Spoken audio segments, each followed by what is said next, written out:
Have you ever looked at a horse and wondered how this majestic creature came to be? We see them in movies, on farms, and even in our cities, but their story is so much bigger than that. It's a tale of survival, adaptation, and an incredible journey that spans over 55 million years. So saddle up, because we're about to take a ride through time to uncover the amazing evolution of the horse.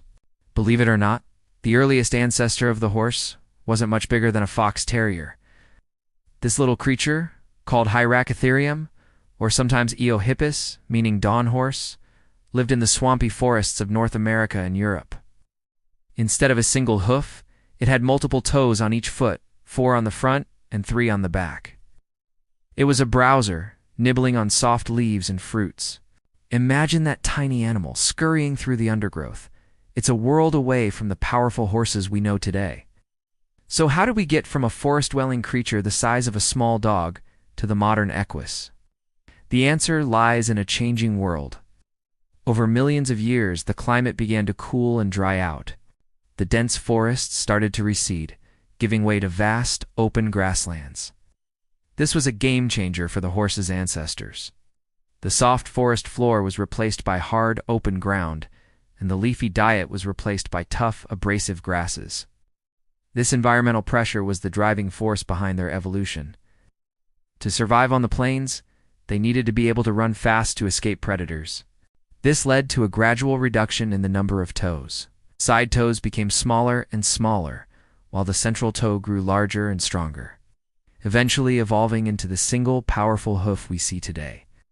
This hoof acted like a spring, propelling them across the plains with incredible speed and efficiency. Their teeth also had to adapt. Chewing tough grasses wears down teeth quickly, so their teeth became longer and more complex, with hard enamel ridges perfect for grinding.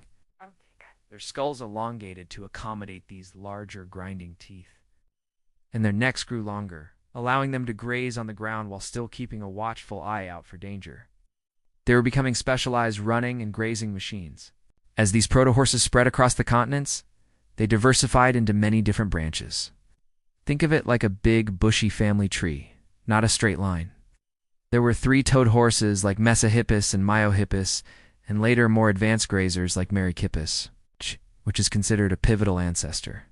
Many of these branches were evolutionary dead ends, fascinating creatures that roamed the earth for millions of years before eventually going extinct. One of the most dramatic chapters in the horse's story happened around 10,000 years ago. After successfully spreading from their North American homeland across the Bering Land Bridge into Asia, Europe, and Africa, a mysterious extinction event wiped out all horses in the Americas. For thousands of years, the continent of their birth was empty of them. It's a puzzle that paleontologists are still trying to solve. Was it climate change, overhunting by early humans, or a combination of factors? Luckily, the horses that had migrated to the Old World survived and thrived. And this is where humans enter the picture in a big way. Around 6,000 years ago, in the grasslands of what is now Kazakhstan, people of the Botai culture began to domesticate horses. Initially, it was likely for meat and milk, but they soon realized the incredible potential of these animals for riding and transport. This was a revolution for humanity. Suddenly, people could travel faster and farther than ever before. They could herd livestock, trade goods over vast distances, and, unfortunately, wage war more effectively.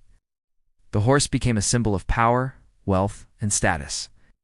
From the chariots of ancient Egypt and Rome to the Mongol hordes sweeping across Asia, the horse fundamentally changed the course of human history. In different parts of the world, humans began to selectively breed horses for specific traits.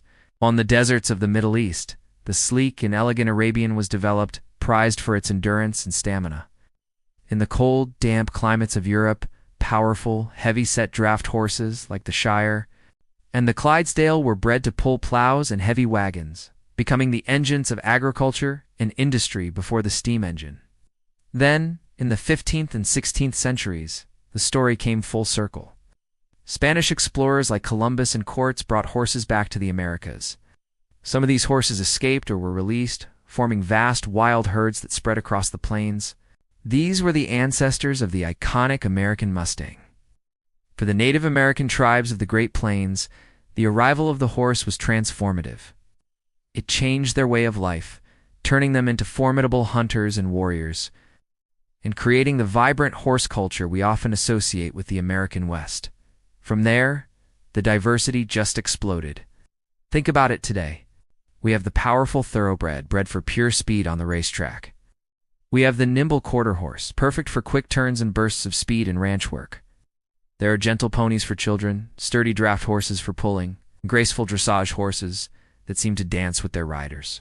Every single one of these breeds, over 300 of them, can trace its lineage back through those migrating herds back to the plains grazers, all the way to that little multi-toed Hyracotherium in the ancient forest.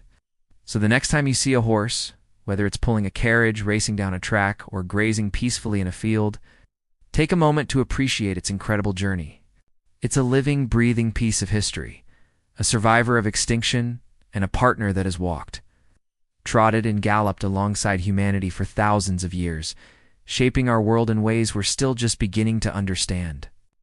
It's a story of resilience, adaptation, and a truly special bond between two species. Thanks for joining me on this journey through time. If you found this as fascinating as I do, don't forget to hit that like button, subscribe for more stories from the natural world, and share this video with a fellow history or animal lover. See you in the next one.